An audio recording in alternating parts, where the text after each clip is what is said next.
আসসালামু আলাইকুম। আজকে আমরা জানবো ষষ্ঠ আদমশুমারি 2022 সম্পর্কে কিছু গুরুত্বপূর্ণ তথ্য, যেগুলো প্রাইমারি, বিসিএস ও অন্যান্য পরীক্ষার জন্য খুবই গুরুত্বপূর্ণ। চ্যানেলটি সাবস্ক্রাইব করে সাথে থাকুন। ভিডিওটি ভালো লাগলে অবশ্যই একটি লাইক দিবেন। এ পর্যন্ত বাংলাদেশে কতটি আদমশুমারি অনুষ্ঠিত হয়? 6টি। বাংলাদেশের ষষ্ঠ জনশুমারি ও গৃহ গণনা 2022 অর্থাৎ আদমশুমারি কবে অনুষ্ঠিত হয়? 2022 সালে 15 থেকে 21 জুন। এটি বাংলাদেশের প্রথম ডিজিটাল শুমারি। 2022 সালে 15 থেকে 21 জুন। বাংলাদেশের 6টি আদমশুমারি কোন কোন সালে অনুষ্ঠিত হয়? প্রথম হয় 1974 সালে, দ্বিতীয় 81, তৃতীয় 91, চতুর্থ 2001 সালে হয়, পঞ্চম 2011, ষষ্ঠ 2022। প্রথম এবং ষষ্ঠটাই ব্যতিক্রম। 74, প্রথমে 74, শেষে 22, এটা মনে থাকবে। দ্বিতীয় 81, 91, 1, 11, 10 বছর পর পর। এবার করোনার ভাইরাসের কারণে 1 বছর লেট হয়েছে। বাংলাদেশে কত বছর পর পর আদমশুমারি অনুষ্ঠিত হয়? 10 বছর পর পর। আদমশুমারি এর বর্তমান নাম হচ্ছে জনশুমারি ও গৃহগণনা। 2013 সালের পরিবর্তন করা হয় এটি। কোন আইন অনুযায়ী ষষ্ঠ জনশুমারি ও গৃহগণনা অনুষ্ঠিত হবে? পরিসংখ্যান আইন 2013 অনুযায়ী। জনশুমারি ও গৃহগণনা এর কাজ সম্পাদন করে কোন প্রতিষ্ঠান? বাংলাদেশ পরিসংখ্যান ব্যুরো, BBS। এটি পরিকল্পনা মন্ত্রণালয়ের অধীনস্থ একটি প্রতিষ্ঠান। এটি ঢাকার আগারগাঁও, শেরেবাংলা নগরে অবস্থিত। ষষ্ঠ আদমশুমারির রিপোর্ট। ষষ্ঠ আদমশুমারির প্রাথমিক রিপোর্ট অনুযায়ী বাংলাদেশের মোট জনসংখ্যার পরিমাণ 16,51,58,616 জন। 16,51,58,616 জন জনসংখ্যা। ষষ্ঠ আদমশুমারির চূড়ান্ত রিপোর্ট অনুযায়ী বাংলাদেশের মোট জনসংখ্যার পরিমাণ 16,98,28,911 জন। কিন্তু 1974 সালে প্রথম অনুষ্ঠিত আদমশুমারিতে ছিল 7,64,00,000 জনসংখ্যা। সেটি এখন 16,98,00,000, অর্থাৎ 17 কোটি, 10 কোটি লোক বৃদ্ধি পেয়েছে। বাংলাদেশের ষষ্ঠ আদমশুমারি অনুযায়ী প্রতি বর্গ কিলোমিটারে জনসংখ্যার ঘনত্ব 1119 জন প্রতি বর্গ কিলোমিটারে। বাংলাদেশের ষষ্ঠ আদমশুমারির প্রাথমিক রিপোর্ট অনুযায়ী জনসংখ্যার বৃদ্ধির হার 1.22%।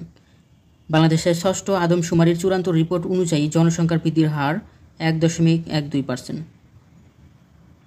প্রাথমিক রিপোর্ট অনুযায়ী জনসংখ্যা বৃদ্ধি পেয়েছে 1.22%, আর চূড়ান্ত রিপোর্ট অনুযায়ী জনসংখ্যা বৃদ্ধি পেয়েছে 1.12%। ষষ্ঠ আদমশুমারি অনুযায়ী বাংলাদেশের সাক্ষরতার হার 74.80%। ষষ্ঠ আদমশুমারি চূড়ান্ত রিপোর্ট অনুযায়ী বাংলাদেশের জনসংখ্যার কত শতাংশ গ্রামে বসবাস করে? 68.34% লোক গ্রামে বসবাস করে। ষষ্ঠ আদমশুমারির চূড়ান্ত রিপোর্ট অনুযায়ী বাংলাদেশের জনসংখ্যা কত শতাংশ শহরে বসবাস করে? 31.66% শহরে, আর 68.34% গ্রামে। ষষ্ঠ আদমশুমারি অনুযায়ী নারী ও পুরুষের অনুপাত: নারী 100 জন, পুরুষ 98 জন শতকরা। ষষ্ঠ আদমশুমারি অনুযায়ী নারী ও পুরুষের অনুপাত কত? 100, নারী 100, পুরুষ 98। ষষ্ঠ আদমশুমারি অনুযায়ী খানাপতি গড়ে সদস্যের সংখ্যা কত? 4 জন।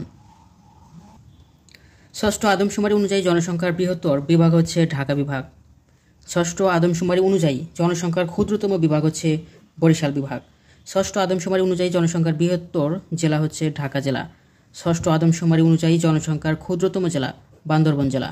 ষষ্ঠ আদমশুমারি অনুযায়ী কোন বিভাগে জনসংখ্যার ঘনত্ব সবচেয়ে বেশি?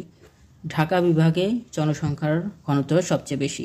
ষষ্ঠ আদমশুমারি অনুযায়ী কোন বিভাগের জনসংখ্যার ঘনত্ব সবচেয়ে কম? বিভাগ অনুযায়ী ঘনত্ব কম হচ্ছে বরিশাল, আর সবচেয়ে জেলা অনুযায়ী হচ্ছে বরিশাল, বান্দরবান। ষষ্ঠ আদমশুমারি অনুযায়ী কোন জেলার জনসংখ্যার ঘনত্ব সবচেয়ে বেশি? ঢাকা জেলায়। ষষ্ঠ আদমশুমারি অনুযায়ী কোন জেলার জনসংখ্যার ঘনত্ব সবচেয়ে কম? জেলার জনসংখ্যার ঘনত্ব কম হচ্ছে রাঙ্গামাটির জেলায়।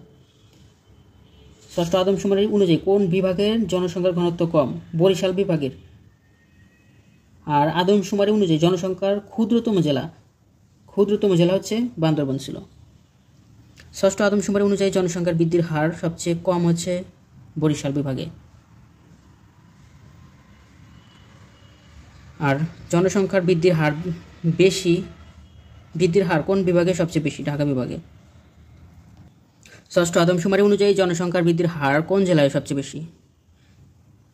জেলা হিসেবে গাজীপুরে। ষষ্ঠ আদমশুমারি অনুযায়ী জনসংখ্যার বৃদ্ধির হার কোন জেলায় সবচেয়ে কম? ঝালকাঠি। ষষ্ঠ আদমশুমারি অনুযায়ী কোন বিভাগের সাক্ষরতার হার সবচেয়ে বেশি? ঢাকা বিভাগে। ষষ্ঠ আদমশুমারি অনুযায়ী কোন বিভাগের সাক্ষরতার হার সবচেয়ে কম? ময়মনসিংহ বিভাগে। ষষ্ঠ আদমশুমারি অনুযায়ী কোন জেলার সাক্ষরতার হার সবচেয়ে বেশি? পিরোজপুর জেলায়। ষষ্ঠ আদমশুমারি অনুযায়ী কোন জেলার সাক্ষরতার হার সবচেয়ে কম? জামালপুর জেলার। ধন্যবাদ সবাইকে এতক্ষণ সাথে থাকার জন্য। ভিডিওটি ভালো লাগলে অবশ্যই একটি লাইক দিবেন, চ্যানেলটি সাবস্ক্রাইব করে সাথে থাকুন।